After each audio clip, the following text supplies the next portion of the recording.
For all the latest updates, subscribe to News9. In a recent turn of events, US President Donald Trump formally notified the UN to restore sanctions on Iran.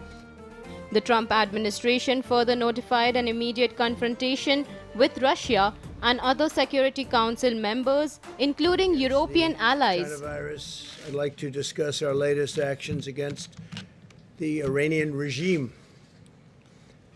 Today, I'm directing the Secretary of State, Mike Pompeo, to notify the UN Security Council that the United States intends to restore virtually all of the previously suspended United Nations sanctions on Iran.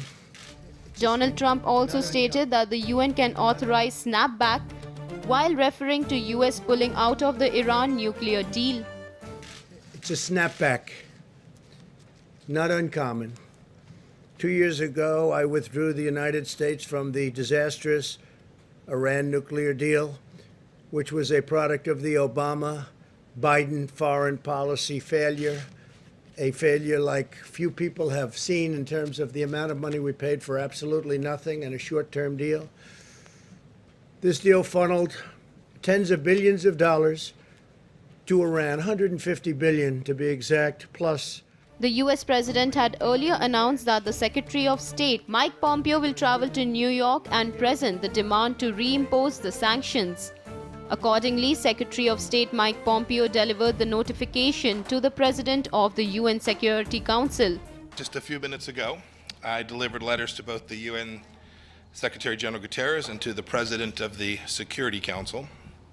I notified them that the United States is initiating the restoration of virtually all UN sanctions on Iran lifted under UN Security Council Resolution 2231. This process will lead to those sanctions coming back into effect 30 days from today. Mike Pompeo further stated that the US had the right to reimpose sanctions under UN Resolution 2231. Our message is very, very simple. The United States will never allow the world's largest state sponsor of terrorism to freely buy and sell planes, tanks, missiles, and other kinds of conventional weapons. These UN sanctions will continue the arms embargo.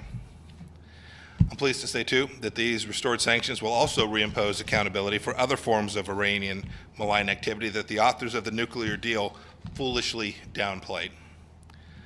Iran will again be prohibited from ballistic missile testing. Iran will be back under sanctions for ongoing nuclear activities such as the enrichment of nuclear material.